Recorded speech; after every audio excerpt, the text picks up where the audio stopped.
We'll be speaking about U.S. policy in the Middle East, with a particular eye to assessing the Biden administration's foreign policy there so far.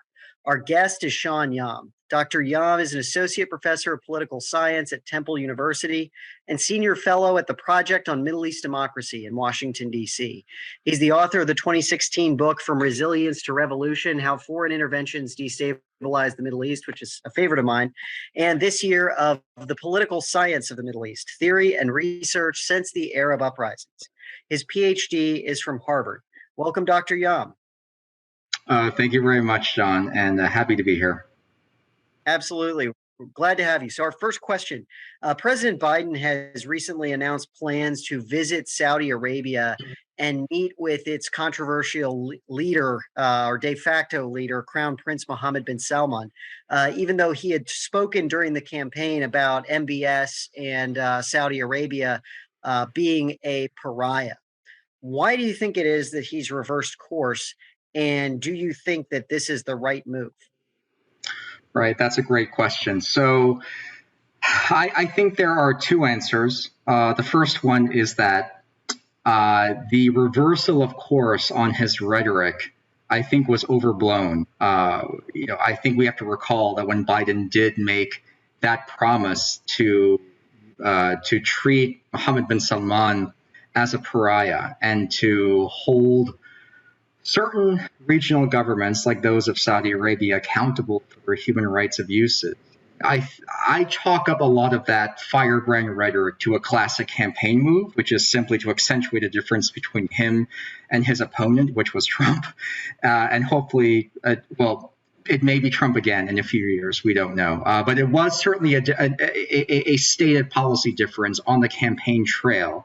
And as we know, campaign promises don't often pan out. What that difference was designed to accentuate was that whereas Trump was portrayed, and I think rightly so, as leading a presidential administration that didn't prioritize human rights in any sense of the term, and that saw simply a core set of strategic interests as the only viable reason why the U.S. ought to commit itself to playing a securitized role in the Middle East. Biden sought to present a more human rights-focused foreign policy, one where he would be more friendly to notions like democracy promotion, liberalism, and the advancement of what he and I think many of us see as core American values, like human rights. Now, that being said, now that he's been off the campaign trail a bit, and after some initial, I'd say, superficial friction with Crown Prince Mohammed bin Salman and the Saudi government over arms sales and its actions in the humanitarian crisis that stemmed from the Yemeni war, now we see, I think, the real beating heart of Biden's foreign policy in the region, which is something that I would call, at this point, opportunistic pragmatism. I don't think Biden's Middle East team has created anything approaching what we would call, in foreign policy parlance, a doctrine, whereas Obama had a doctrine per se, and by his second or third year of office, Trump had elucidated something close to a Trump doctrine. I don't think we've seen that with Biden. I think Biden is still finding his footing in the region, and obviously he inherited a mess in our domestic politics and economy as well, which is taking up a lot of his bandwidth. But the opportunistic pragmatism I referred to earlier is, I think, the closest thing that would come to a doctrine, or at least maybe we call this a guiding principle of the Biden team's calculations in the region, comes down to the following, I think, nexus, which is, how do we maintain an ongoing trend of gradual U.S. withdrawal from the region while not sacrificing any major alliances? Which is to say, that withdrawal is not a rewriting of the regional order. It doesn't mean pulling out any major U.S. forces in the core part of the region that's long captured American attention, which is the Arabian or the Persian Gulf, but simply to maintain an ongoing, slow-moving, I think, geostrategic shift to the Asian Pacific Rim, which Obama began about 10, 15 years ago, while not sacrificing any core alliances along the way. Saudi Arabia is a core ally, and it has always been a core American ally. And I think his goal in stopping in Riyadh and engaging in open dialogue again with various principals with the Saudi regime, whether it's a crown prince or other officials who are authorized to speak on behalf of King Salman, is how to ensure that the Saudi government cooperates with Washington in protecting an interminable and non-fungible set of American interests in the region that have been something of a shibboleth to generations of American foreign policy making. And those include the protection of Israel, the safeguarding of certain energy production supply lines and oil refineries, and the containment of any kinetic or over-the-horizon threat, whether it is Salafi jihadist terrorism, or in the eyes of many in Washington, a nuclearized Iran. And for all these issues, for all of its checkered history on human rights, and for all of its campaign promises, I think the pragmatic nucleus of the Biden administration's Middle East team understands those interests will be very difficult to maintain if Saudi Arabia is not on board, and it doesn't remain on board. It's still an important regional power, on most other metrics. It still has, by GDP, a top 20 economy. It's still a leading oil producer, and it occupies, physically a strategically vital space on the Arabian Peninsula. And all these are non-substitutable goods that the Saudi government can present to Washington as reasons why, no matter what sort of rhetorical frictions existed in the past, the United States government needs the Saudi government to cooperate on certain issues, much as the Saudi government wants the U.S. to maintain some semblance of a military occupation in much of the Gulf via its voluntary basing agreements to protect its sovereignty. And I think all those will be hammered out when Biden visits Riyadh and meets with officials and stakeholders from the Saudi side. Do you expect any big takeaways from this set of meetings? There's been something that I've noticed is that here in Washington, a lot of people who are in favor of this step and a lot of people who are opposed to it seem to agree in having very low expectations for what's possible and simply disagree about how desirable it is to keep the relationship on a talking basis.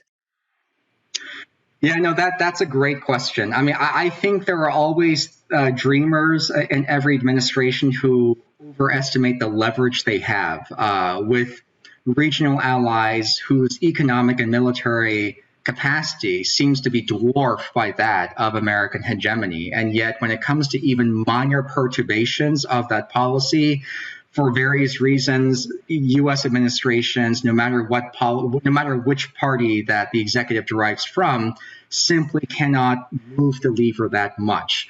I think that it's right to be hopeful, but I think what both sides will get out of these discussions will be what most pragmatists expect, which is that the Saudis will extract some modest commitment from the United States to not completely abandon the region, which was the great fear of many, not just in the Gulf, in our Gulf allies like Saudi Arabia and Kuwait and the Emirates, for instance, but among certain constituencies also in the American foreign policy establishment. I think that the goal for the Saudis will be to extract a commitment that the U.S. will not be abandoning the Gulf, say to Iran. It will not shut down all of its military bases, which was never part of the blueprint anyway. And it will maintain its existing level of commitment to guard the external sovereignty of most of the monarchies that call themselves close American allies, or in my view, client states in the Gulf region. Conversely, I think the U.S. will exit this trip with Biden hoping that the Saudi government and others in the Gulf will be at the best non-critical and, at the worst, at the best accepting and at the worst not openly critical of his own desire to reopen the comprehensive nuclear deal with Iran, and also with his intention to obviously not pull out of the Gulf itself, but rather to continue to gradually scale down the scope of American interventionism in the region, which is the one structural change in American foreign policy that I see as being distinctive in our engagement with the region since the middle point of the Obama administration's 2 terms, which is to say that the U.S. has fought a few minor skirmishes in the region. I mean, minor, compared to past engagements like the invasion of Iraq, for instance, and past military operations in places like Lebanon, and even earlier during the Cold War. But the U.S. seems to have developed, and I think personally, not speaking on behalf of any other constituency, I think for the better, a reticence for full-scale nation building, a reticence for full conventional military warfare with another state opponent, such as Iran. And I think that I wouldn't say commitment, but that continuity of that pattern of gradually scaling down previous levels of interventionism, continuing to build that slow allergy towards nation building, which again, in my personal view, is the right step, is something that the U.S. will continue to do, and will hope that the Saudi government and other Gulf, and frankly, just most of our regional allies will agree to as just the inevitable way of things.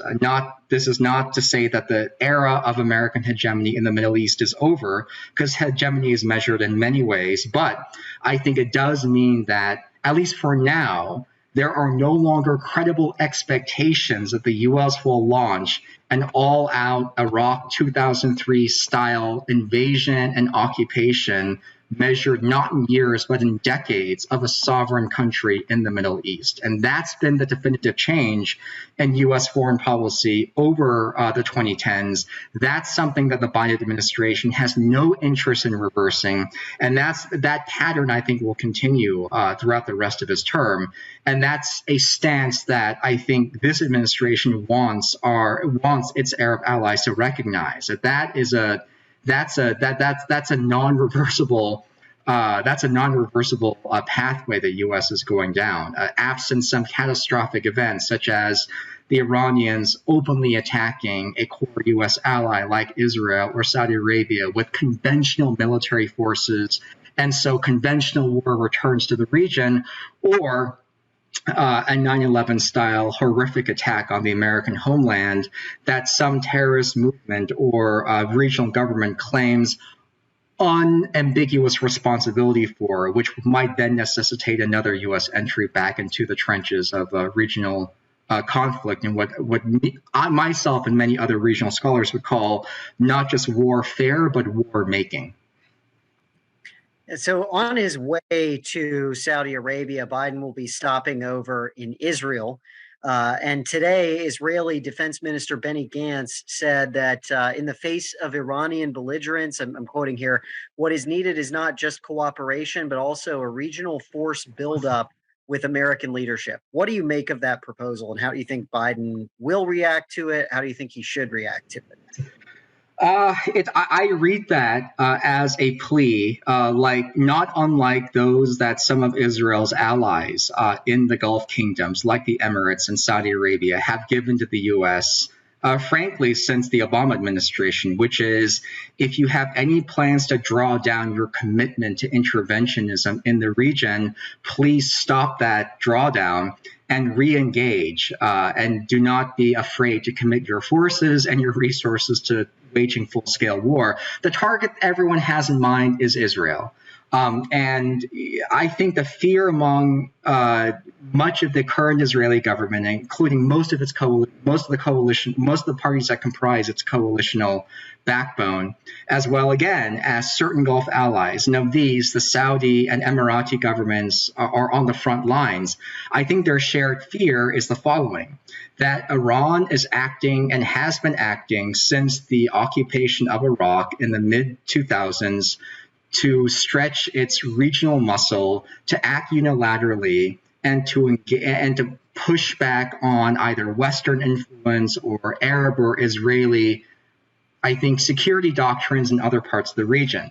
When you look at Iran's involvement, for instance, with the Houthi movement in Yemen, with Hezbollah in Lebanon, with its backing of the Assad regime in Syria, with the presence of Iranian forces, military forces and militias and proxy groups in Iraq, I think the shared fear, and one that has been amplified, I think, 100-fold through sectarianized rhetoric over the last almost 20 years now, is that Iran's out to take over the Middle East, and the Arabs and the Israelis are going to lose out.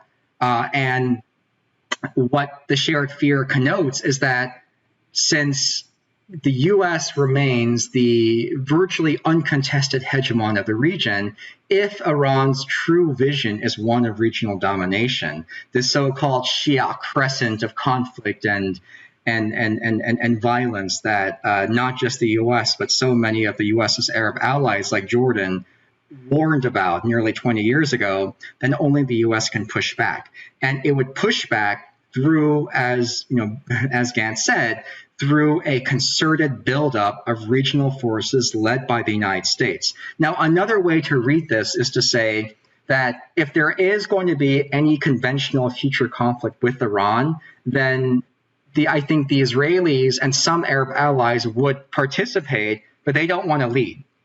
Right? They don't want to either take the global flak for leading a multi-pronged attack on the Iranian homeland, on their sovereign territory, and they certainly don't, I think, have the full-on military capacity to sustain that kind of operation for very long. I mean, Iran is a big country with a massive military. It's not always the most competent, but it is one that is quite capable of defending itself. And so the burden of leading such a hypothetical attack upon the sovereign Iranian state would be the United States. It would fall upon the U.S.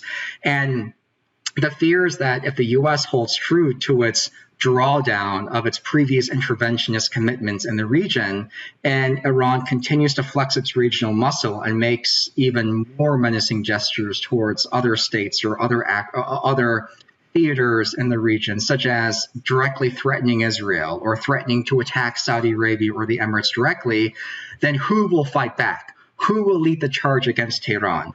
And all of our allies in the region want and prefer the United States to do it, because the U.S. alone has the technological capacity, the military depth, and the economic resources to burn to lead that attack. The problem is that the past two U.S. presidents before Biden, Trump included, and Biden, had really no appetite for that kind of interventionism. And pleas like this I read as efforts to engage American interests by stoking fears of an Iranian takeover of the region and connecting that takeover to certain American interests, which have been non-fungible over the past 2 or 3 generations, i.e. energy, counterterrorism, the security of Israel. And I think it's all building up towards a long-term hope that the U.S. at some point will reverse its stated commitment to pivot to the Asia-Pacific Rim and geostrategic terms and look upon the Middle East as its primary venue to stamp its influence upon the world, which was the case very briefly in the Bush administration, but it's no longer the case now. And we see Israel and a variety of our Arab allies like Saudi Arabia, the Emirates, I would say Jordan to some extent as well, looking at that potential pivot eastwards with trepidation rather than with optimism. So how plausible do you think that kind of underlying threat you're talking about there is, that in the absence of extensive U.S. military presence, Iran is capable of becoming, the dictator of the region, you might say? It's a very hard fear to gauge, and I want to be fair to both sides of the debate, which have both aired out this contestation in innumerable venues on K Street in Washington, D.C., and think tanks which have just really think tank discussions which have, in my view, led to nowhere. I mean, on the one side, there's fairly credible and substantial evidence that Iran does have very strong ambitions for the kind of regional order it wants in the region, in the greater Middle East. That regional order is one where Iran is clearly not just a power player, but one of the providers and guarantors of that order. It's one where the Iranian economy flourishes. It's one where there are a number of governments in the Arab world which are dependent upon or allied to the Iranian government. And it's one where, at least on some level, the Israeli state will have to face some pushback as it continues its, stating my personal view, it's territorial assault on Palestine and the deprivation of the Palestinian people from a rightful future as the inheritors of a sovereign state of their own. These and many other flashpoint issues are those that I think would fall under a regional order where Iran is a leader and a guarantor of that order. It's an order where clearly there will be some losers, and some of those losers might be a number of Arab Gulf kingdoms who might fear aggression from Iran, threats from Iran, bullying from Iran, and economic coercion or even political sanctions from an empowered Iranian regime that is capable of plowing its way through the field, so to speak, and having its way as hegemons and powers do, for instance, as the US has done in other regions, as Russia is doing now with Ukraine. This is the way that hegemony goes. It's not a uniquely Middle Eastern, American, Iranian, or any other sort of nationalized issue. Now, that being said, it's also true that the Iranian perspective is not univocal. There are multiple voices in Iranian foreign policy, and this is something that our Iranian friends and colleagues have been working tirelessly to try to get people in Washington to understand. Iranian politics is not monolithic. It is true that Iran's not a democracy, and there are, I think, very powerful top-down authoritarian imperatives that ensure that voices who are too radical, that do not subscribe to at least a modicum of the post-revolutionary ideology that animates the Islamic Republic, and that doesn't comport with the underlying preferences of the Council of Guardians that holds ultimate veto power in the Iranian political system, those voices will never make it to a presidential election. So there is a lot of internal whittling down of that pluralism. Nonetheless, to describe all Iranian decision makers over the last generation as univalent, as if they're all speaking in the same tone, is flatly wrong, as in it is empirically wrong. There are in Tehran important ongoing disputes and debates waged about what the Iranian role in the region ought to be.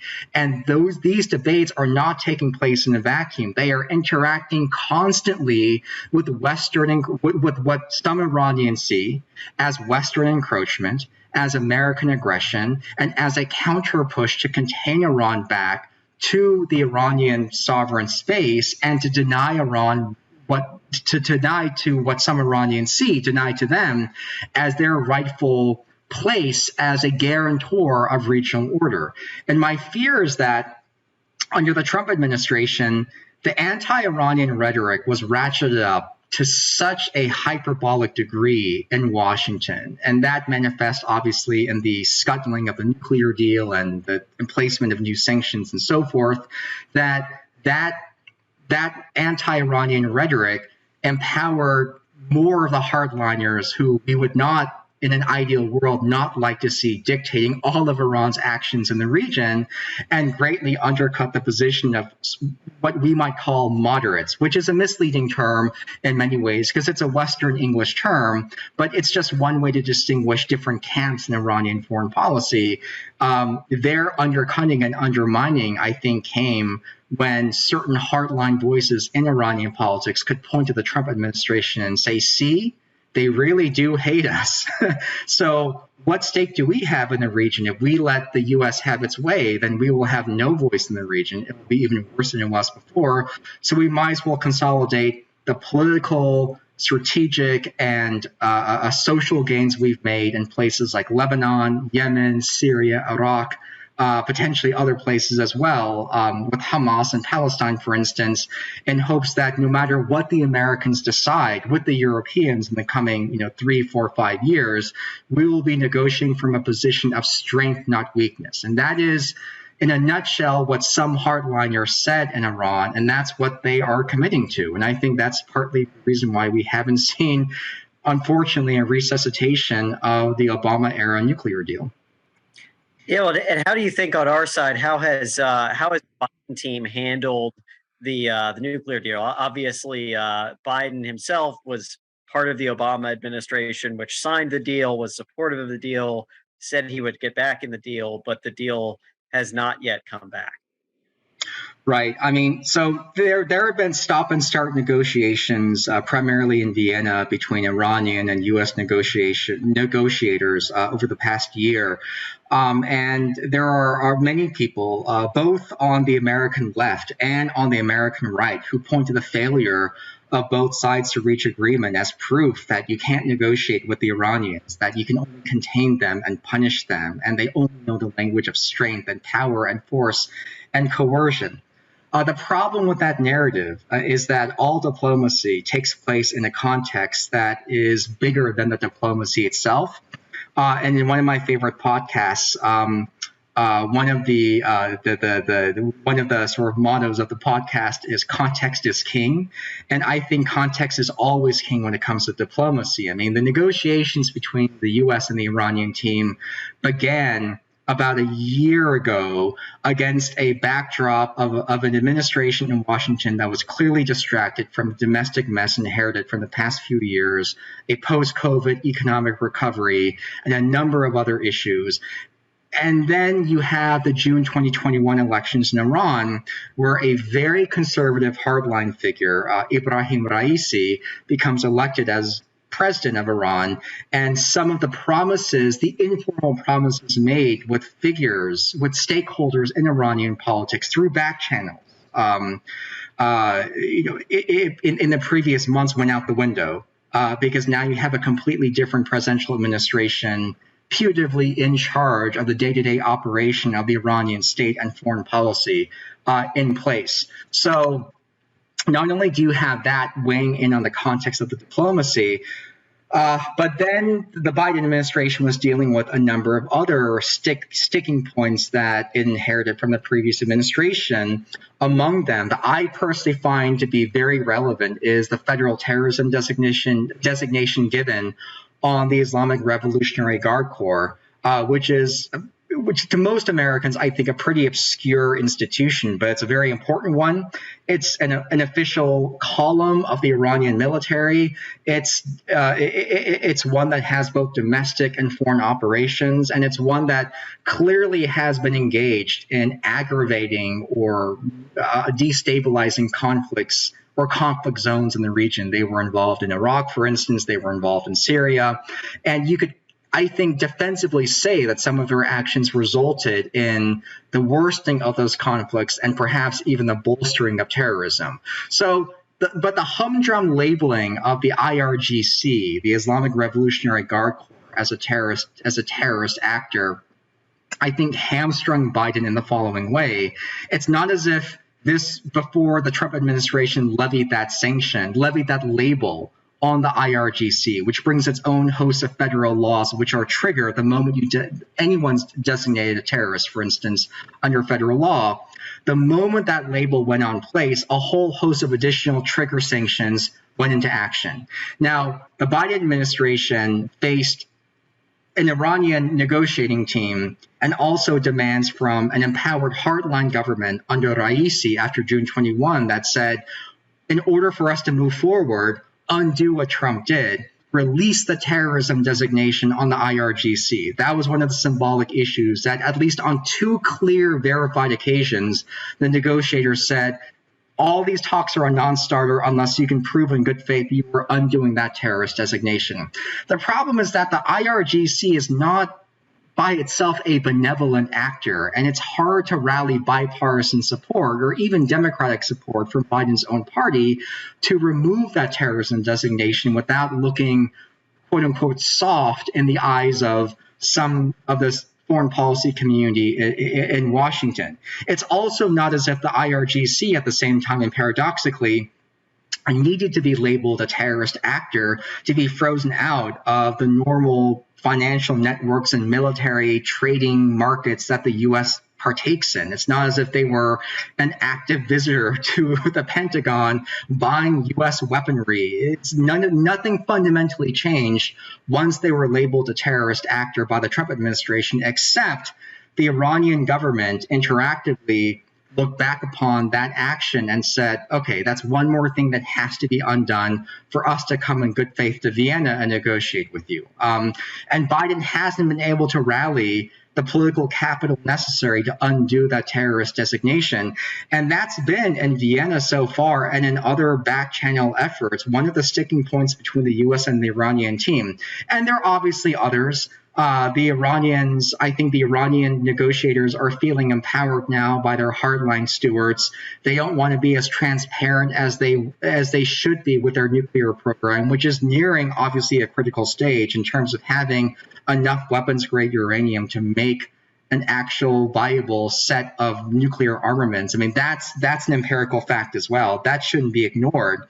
But the Iranian position in the region has also advanced remarkably since the early to mid-2010s, when the Obama administration was looking at the Arab Spring and Iranian actions during the Arab Spring.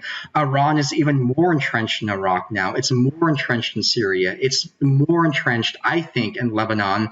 And it's deeply imbricated in the Houthi movement in Yemen as well. It's more ensconced and couched in regional politics now than it was 6 or 7 years ago. So for the U.S. to come to the table with the same demands as before, which is to say, pull back those ambitions, stop all this meddling and all these proxy conflicts we see you doing really bad things in, and then we can talk, those demands mean something very different now than in 2013 or in 2014. So the context of diplomacy has completely changed, I think, since over the past 4 or 5 years. And what's been happening in Washington has been looked upon interactively by the hardliners in Iran, in the Iranian foreign policy sort of establishment in their political system as evidence that you cannot trust the U.S. because its actions are unpredictable because of the vagaries of its own electoral system and of its parties, and just how ramped up the anti-Iranian rhetoric can be. And then you add to that, to the rhythms of stop and start diplomacy, the Ukrainian crisis, Gulf allies like Saudi Arabia and the Emirates pleading for the United States alongside Israel to not abandon them to Iranian aggression. So you have just, I think, a very noisy environment to strike a deal. I do remain hopeful there is traction for a deal to be made, because I do think there's significant overlap of mutual preferences here. It is, I think, in both countries, the U.S. and Iran's, long-term interests, but it is much harder to make a deal now than it was in 2014. And part of that is because the region's changed. Part of that is because of the actions of the previous presidential administration. So we've got a question from the audience from Waleed Hasbun, who asks, it seems like your understanding of the U.S. shift away or rebalancing away from the Middle East is not based on a shift to a strategy of restraint, but a strategy of great power rivalry. Would that suggest an effort by the United States to limit Russian and Chinese influence in the Middle East, even if the United States has diminished interest in the region? Or is the region going to become less of a focus of geopolitical rivalry at the global level? Right. No, Waleed raises a great question. So let me clarify, because I've in my head kind of dithered about this. I've written a few things on U.S. foreign policy under Trump in the region, and I've had to wrestle with this back and forth because I've tried to look for historical analogs to what the U.S. is doing now. I don't think the U.S. is ceding the region to great power rivalry. I think the U.S. is retreating back to a condition of measured restraint, but with a aggressive recoil that can lash back if there were a major crisis in the region. And the reason I think this is still qualitatively different than, say, the region in the 2010s, or the 2000s rather, is that in the 2000s, the U.S. did not need an excuse to activate that recoil. The U.S. was a unilateral actor that was content to set the rules of the regional game. Now I think we see more reticence insofar that the United States, or at least certain policy principles, or more willing to let the regional rules that were written a decade or two ago and were really inscribed in the post-Cold War era, to let them mature and stew and evolve organically, and to only step in with as few military casualties as possible in case there's a major crisis. The closest analogy I can think of, and it's not a perfect one because there are a lot of imperial differences, is think about the role, the shift in military strategy that the British undertook east of the Suez by the 1960s, when the British were willing to use their military forces in the Gulf, scattershot as they were, to safeguard the sovereignty of their principalities, the trucial states, which, as we know, became the Emirates, Qatar and Bahrain, and also Kuwait, even though Kuwait had gained independence by 1961.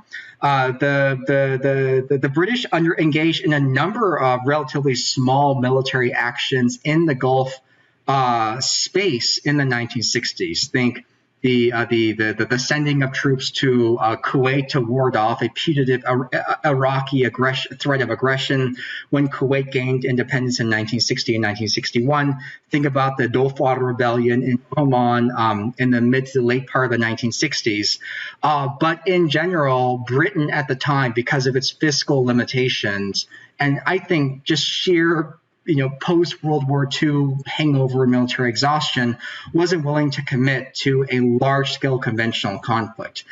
I think that the glimmers of that are what approximate what the U.S. is doing now. I think what the U.S. is doing now is something very close to what I would call firefighting. And by that, I mean the U.S. is very well prepared to stamp out brush fires, as in if there's a one-off attack on an allied military facility in Saudi Arabia or the Emirates, as there have been from the Houthis over the last year. If there are one-time opportunities to strike at a target of interest, like to assassinate an Iranian general in Iraq, for instance, hypothetically speaking, not that it's ever happened before, then the U.S. will take that. But if the question is, will the U.S. commit a good degree of its forces to a large-scale military operation designed to defeat on a battlefield space, naval or land or air, the sovereign military of a state foe? That is something that I just don't see the U.S. as wanting to do anymore. That's where the restraint comes in. So the restraint is not binary. It's not as if the U.S. will never use its military forces or it won't. It's that it will use them in a measured way, but keep the majority essentially offshore. I guess we IR wonks would call this offshore balancing, as a more of a distant guarantor of regional order. That's not the kind of regional order that Saudi Arabia wants. Saudi Arabia clearly wants a more unilateral order in which the U.S. acts as a proactive guarantor of its sovereignty, not simply as a firefighter of last resort. But I think that's where the U.S. is stumbling towards. So I want to talk a bit about the Biden administration's aid decision on Egypt back in January, but I think this is maybe a good point to bring in your book from 2016, From Resilience to Revolution, which really advanced the idea that foreign support intended to shore up regimes in the Middle East made them less stable in the long run. Take us through kind of how your argument there works. Right. Happy to do so. Before I do, I just want to supplement what I just responded to Walid's question with one additional point, because I think this is very important and often gets lost in the feverish discussions that often take place in the foreign policy blob. I think U.S. policymakers often look at great powers like China and Russia and their own economic ambitions as global powers in the Middle East with a sense of abject fear, as if they see Russia encroaching and invading and occupying parts of Ukraine, and they think, I've seen arguments inscribed in think tanks saying the Middle East is the next it's going to be, you know, the 1950s all over again. The Russians are coming for the Persian or the Arabian Gulf. And I've seen more than a few febrile rhetoric coming from some quarters in Washington proclaiming that if we don't guarantee our allies in the region very strong levels of ongoing military and economic support, we will somehow lose them to the Chinese. It's one thing for these countries to strike one-off weapons deals with say, Arab countries like Egypt or the Emirates or even Jordan. It's one thing for them to also, China in particular, to be economically powerful and to strike lucrative financial or investment deals on their own sovereign merits with these governments. That's done all the time. And that's just global. That's just the global economy and the movement of capital. That's late capital, that's our late capitalist existence we're living in. But the idea that the basis of great power competition in the Middle East has always come down to who has fungible resources to expend in a coercive conflict. That is the bottom line.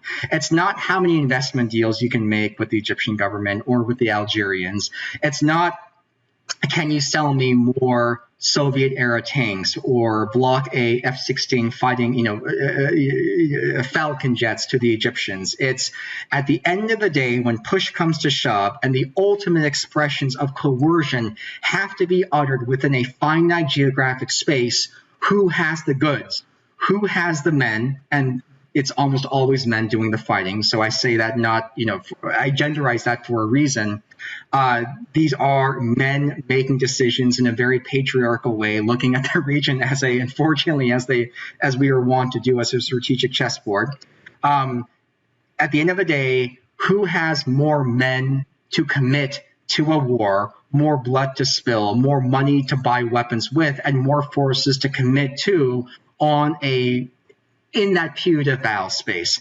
And it's always been the United States, right? If you think about the forces that we have in the Gulf, at any given time, between our air base in Qatar, our naval base in Bahrain, our drone facilities in Saudi Arabia, our airfields and transit agreements with the ports of the Emirates, and a host of our infantry base in Kuwait, and a host of other ancillary rights we have struck with countries along the region. We use Egyptian airspace. We are now making Jordan theater number 2 of our great drone buildup in the Middle East.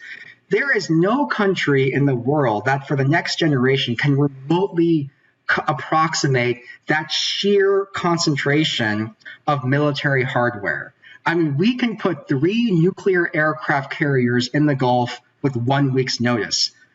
Most of our rivals don't have a single working nuclear aircraft carrier. We can commit 3 to the Gulf, right? During the Iraqi war, when the U.S. was committing massive naval forces in the Gulf to support its land operations, U.S. forces in the Gulf alone, not counting the rest of the U.S. Navy, those U.S. naval ships in the Gulf supporting the invasion and occupation of Iraq constituted the second biggest Navy in the world. The first biggest Navy was the rest of the American Navy.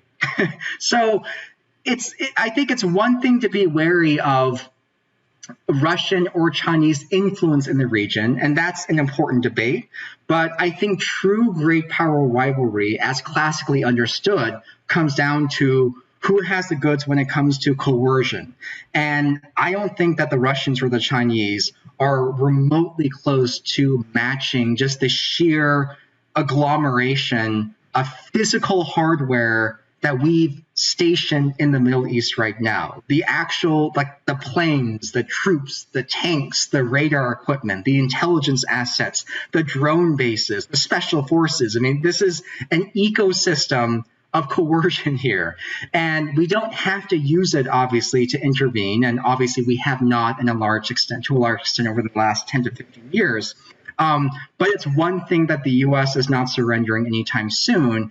And it's one thing that I think it'll take a while for other great powers to catch up on. But I want to link this now to the idea behind my book, because I think this plucks upon a very important thread, and it runs throughout a lot of my own personal thinking in the region, which is that the fundamental problem that I think great powers the US is not alone. The Soviet Union faced this issue as well. France had this issue with its West African colonies, then turned quasi-protectorate states. And Britain, to some extent, with some of its imperial holdings throughout the 20th century.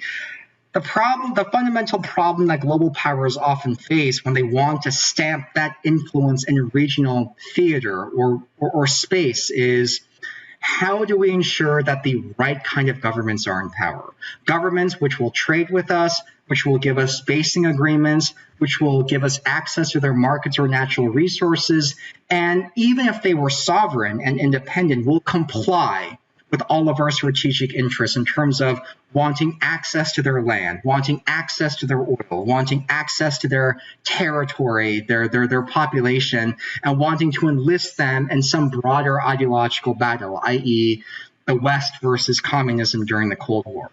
And the core ways that global powers have done this, and the US is the core example of this, for me, the canonical example of this is what my book was about, is you support them. You give them foreign aid. You put them back in power if they stumble. You arm their militaries. You provide them with intelligence. And you furnish them, when they're destitute, with financial assistance measured not just in humanitarian projects, but in fungible US dollars, which they can use to support their budgets. And we still do this with some countries, such as Jordan.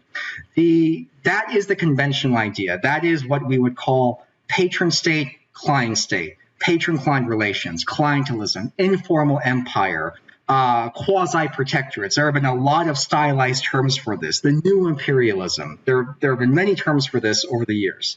I just call them client states because they're dependent upon a global power, in this case the US, for their economic well-being, their diplomatic status, and the military security, and yet they're also independent, and they have an influence back on US foreign policy as well. So here's a subversive idea that I advanced in the book based upon an analysis of Iran during the Pahlavi monarchy from the 20s through the 1970s, Kuwait from the 30s until now, and Jordan from the 30s and 40s until now. That the more that the US has actually tried to step in and help a client regime, then the less likely they were able to stay in power over time. A very counterintuitive idea, because the justification for giving aid or guns to a dictatorial friend in a place like the Middle East is, if we don't help them, they will fall. They will have a revolution. They will be unstable. They will fall prey to instability. We must help them. We are their protector. We are their patron. We are their ally. Fair enough. But here's how political order actually works in much of the developing world.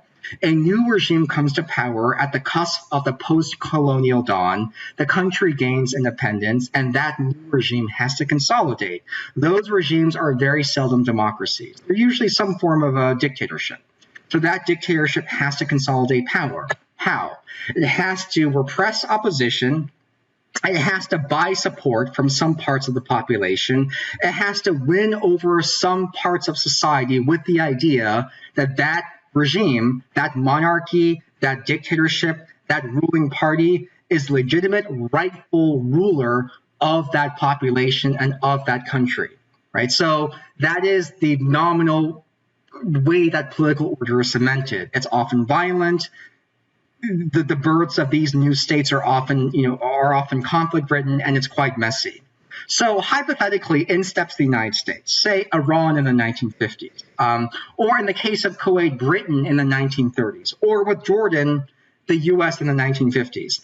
In those time periods, all these countries had relatively untested or insecure rulers who were facing a serious challenge from social opposition in their societies. In many cases, they were nearly dethroned. Right?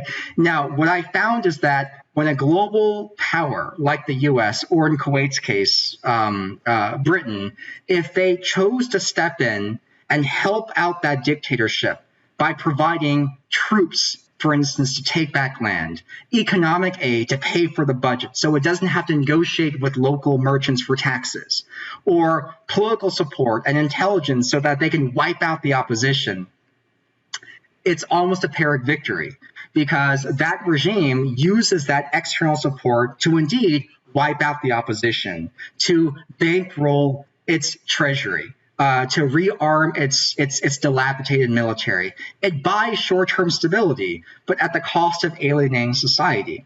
So in 10, 15, 20, or 30 years, when there's going to be another oppositional moment or revolt, and there almost always is, what does that regime do? If that revolt or opposition grows big enough, that regime doesn't have a lot of tools it can rely upon other than violence, because that was the language it used to suppress society in the first place with Western support. The regime can go to a revolting society like the Shah with Iran in the 1970s and say, despite what happened in the 1950s, I actually believe in all of you. I want to win your support. Here's some money, or here's my ideology. Come to my side. That credibility was burned the moment that he took those dollars and suppressed and tortured and killed them all, right?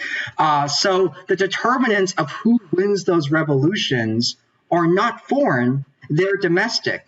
Regimes that don't have a lot of external support from abroad when they face early conflicts to their power, like Kuwait in the 1930s. And for me, this is a canonical case.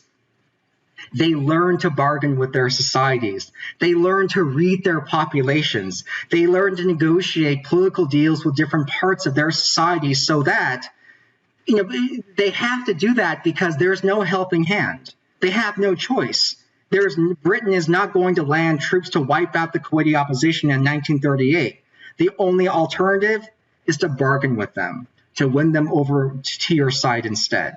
And that's what gradually happens in Kuwait through the 30s and 40s and 50s and 60s. There are bumps along the way, but the point being, when there are moments of political contestation in a place like Kuwait, years and years later, like, for instance, the Sabah monarchy of Kuwait being displaced from power by Iraqi occupation in the Gulf War, Kuwaitis want them to come back. They can't imagine a political order that doesn't have them in power. But I can think of more than a few countries in the region where if you were to tell the people, we're going to displace your government, is that okay? They'd be like, sign me up. That's great. Let's do that. So the general idea, in a nutshell, is that helping hurts. When the U.S. steps in and saturates an ally in crisis with aid and arms and diplomacy in the short run, we'll buy them stability, but at the cost of convincing them they don't need to buy or secure support from their own society. And when there's a revolt in 10, 20, 30 years, the determinant of who wins that uprising or revolution is always going to be domestic. It's always, can the government negotiate with the opposition and ride through the crisis? If you simply try to slaughter the opposition as they stand, you end up with Assyria, which are rare cases, but nonetheless horrific ones. If, on the other hand, a government doesn't have great power support and it has to negotiate with society early on, because if it doesn't, the opposition will dethrone it, and there are no brigades of English-speaking troops that are going to land and put you back in power, then it buys capital. It buys credibility. That is the making of a legitimate, I think, social understanding of state and society. That is how long-term stability is made, which I think tells us a lot. I think, whereas my book was about Jordan, Kuwait, and Iran being the extreme case of revolution, Kuwait being the ultimate case of stability, and Jordan falling in between, I think we see echoes of this argument even now. I mean, I wonder, why did the Afghan government collapse so quickly after the withdrawal of U.S. troops? Could it be because the Afghan state that we created after 9/11 was one that was so dependent upon American patronage that that state never could read its own society, its own patchwork of ethnic and social and tribal and communal groups? And as a result, it was always illegible to Afghan society. So the moment you remove that patronage, guess what? The government collapses. And that's not unlike what happened with Iran in the late 1970s. And I wonder if that might be the case, for instance, with Syria now, that much of its survival was guaranteed by external support during the civil war. What happens if the Russians and the Iranians don't guarantee the Assad regime in the future? Will it suddenly collapse in another mass revolt? My working gamble is I think it would. And that's the hard lesson of history. Helping hurts. And if the U.S. really cares about the long-term stability of its non-democratic allies, the best thing we can do is force those allies to be involved in their own societies and not insulate them from their own societies with the gift of aid, the cudgel of arms, and the almighty embrace of American diplomacy, which makes them feel invulnerable. When in reality, they need to be vulnerable to their own populations to win support. That's how durable political order, in my view, is made. So, then to apply that to a particular case, the Biden administration gave a big pile of aid to Egypt, but did hold some of it back, about $130 million in January of military aid over human rights concerns. Is this a step in the right direction? Is it something that's likely to be sufficient to start forcing these kinds of conversations in a country like Egypt, where we do provide a lot of external support, but also we want there to be longevity in that system? No, that's a great question. It's tempting to read this as a step in the right direction, but no. So keep in mind that the amount withheld was just 10% of our annual military support to Egypt. And my understanding is that it's a one-time withholding, and it's not that significant of a withholding. Most of our military's aid to Egypt is not in the form of fungible dollars, but in credits. Credits that allow the Egyptians to buy American weapons and services from U.S. defense contractors. So defense contractors being the key phrase. Defense contractors are often the ones who lose out most when military aid flows are actually threatened from Washington to the rest of the world. So you can imagine how unpopular certain contractors and companies would find it if the U.S. were to go a step further and say, now we're going to withhold all military aid because we are not convinced the Egyptians are staying true to their promise to release political prisoners and honor not just the language, but the substance of human rights doctrine with their society. That's one problem. The other problem is that it's really impossible to cut off U.S. military aid to Egypt in the long term. This is an example of a client relationship that's so ossified and become inscribed as a kind of pillar of U.S. foreign policy thinking, supported by Israel and backed by both Democrats and Republicans in Washington, that it's just not feasible to undo that. And I'm not saying unfeasible because it lacks political support. I mean unfeasible in military terms. The problem when you give military aid of this quantity to a foreign military for, I think it's been over 30-something years now, since the late 1970s, is that you create long-term dependency relationships that would suffocate your ally if they were to seize. And by that I mean, when we sold the Egyptians F-16 fighting Falcon jets in the 1980s and 1990s, we weren't just selling them the planes.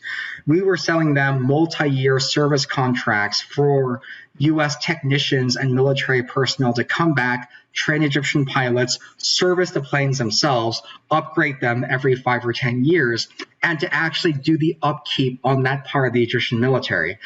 That's the same thing. It's the same when the Egyptians buy helicopters, tanks, the Abrams tank, all other complex weapon systems from the U.S. over using the past 40, 50 something billion dollars that we've given them in the form of military credits. And so hypothetically, if you were a human rights activist and you were to say, no, enough's enough, I have the power to mandate this, I'm going to stop the U.S.-Egyptian relationship, what that would do to the Egyptian military is essentially make hundreds of billions of equipment, tens of billions of dollars of equipment, and potentially hundreds of billions of downstream operations, dollars worth of downstream operations, and what one defense contractor explained to me as essentially autonomous military campaigning on part of the Egyptians. It would make them unable to fulfill that duty. Now, that may not mean a whole lot to the human rights activists, but if you are the U.S. Defense Department, not to mention the U.S. defense contractor industry, That's a horrendous decision. That means that if you look at the Egyptian military as the Western security buffer to Israel, and they literally cannot operate their tanks and planes and helicopters anymore, much less launch operations of more than a one-off air sortie to potentially support Israel if it's ever attacked by the Iranians, then what was the point of that military program? So that's a classic example, I think, of why when the U.S. is in neck deep in these aid relationships, it can't just cut off the aid. It doesn't work like that. Each annual military aid allotment is an annual reflection of a long-term structural relationship that cannot be abandoned because there are too many stakeholders. There's our military, there are our defense contractors, there are both parties in Congress, there are other actors in the region like Israel, and there's the Egyptian military in itself. Now, the irony of all of this is that this is also not the first time this has happened. If we go back to the Bush administration, because I noticed that most think tank analysis didn't mention this. The Bush administration, under Condoleezza Rice, withheld a small portion of Egypt's aid on somewhat similar grounds. I think this is back in 2006 or 7, that the Egyptians were not doing enough to destroy the weapon smuggling tunnels that Hamas was allegedly building to funnel weapons from its Egyptian networks to the Gaza Strip, where it was ensconced after 2006. And within a year or two, that kink was ironed out and the aid just flowed to Egypt as usual. That is what I expect will happen in this instance. There is just too much at stake in one of our oldest and most expensive military aid partners for this to be a legitimate reversal of past policy. But that being said, is it at least a good rhetorical move? It is. And on balance, would we prefer in World A, nothing, and World B, rhetoric, but no other action on the ground, and World C, where you have action on the ground, is an abject impossibility, so it doesn't exist in our multiverses as World A and B? I would take World B. I mean, if nothing else, the rhetoric is important for its own sake, but that's all it'll ever. I think that's all it'll ever be. It won't be a real rethinking of the U.S.-Egyptian relationship, because it's not a relationship that can be just, I think, whirled around and reversed on a whim. It's one that the U.S. is in the deep for in perpetuity, which is unfortunately one of the downsides of these patron-client relationships. It's one of the great paradoxes of them. We think as the U.S., we hold the cards, we're the hegemon, we're giving them weapons, and yet we're the ones who are afraid the most if the Egyptians fall apart, if we stop giving them weapons. So we keep giving them weapons. And the most we can do is withhold 10% of a one-time allotment of aid with a rhetorical flourish, and that is us exercising our hegemony, which is, to my mind, not much hegemony at all, which that's, again, one of the great paradoxes of being a great power and having client states. Oftentimes, those client states have disproportionate influence to shape your decision-making, despite the fact that they're much smaller and weaker than you. So one question that we always close with: what's one piece of advice that you would give to someone who wants to follow in your footsteps professionally?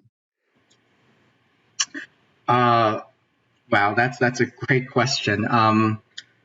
Don't lose hope, and don't cry that much. No, I'm being facetious. I get this question from my students sometimes because I really cherish my role as an educator and professor. I mean, I've dabbled in the think tank world before and still do, and I don't mind producing scholarship and research and engaging in different parts of the professional sector that deal with the Middle East, whether it's academic or legal or developmental or multilateral or whatnot. But I really do cherish my teaching because it puts me into contact with students who often ask me this exact question. And I will give you the two answers I give them, which is the following. But three pieces of advice. The one is don't lose hope and don't cry that much. Number two, don't ever underestimate your impact. when policy wongs and far-flung professors and scholars and the writers of great books talk impact, they often use a very grandiose term. They mean, are you speaking on behalf of Congress? Are you in the White House telling Biden your peace of mind? Do you have an op-ed in the New York Times? Are you this household name? And are you on CNN? And do you have Christian Amanpour on speed dial? Yes, that is one form of impact, but that's a form of impact that the vast majority of everyone alive will never have, including those who devote their entire lives studying the world and the region. That's not a realistic metric of impact. For me, a realistic metric of impact is have you changed a mind, have you corrected a misperception, and have you done all that you can in your immediate life sphere in using the skills that you've gained, using the knowledge that you've learned, even in the hardest possible way, to change the minds of those around you, including people who vote, who opine, and who help elect our leaders. I know this is a very quotidian point, but I personally believe in this very fervently, that true impact is long-term. The students that I educate on a semesterly basis will go off on careers that will be very different from mine. Some will end up in government, some might end up in the Middle East, and some will all do things where they will have, I think, a more direct impact on the world than I might as an educator. And when that moment of truth happens, when their feet hit the ground and they have traction in the real world, so to speak, I want to know, and I want to sleep well at night knowing that I did the right thing in the classroom, teaching them well-balanced ideas, explaining to them what true knowledge is like and how real questions are hard questions because they're difficult, and difficult questions never have simple answers. The question of what should we do in the Middle East is never going to be answered with invade A, support B, and destroy C.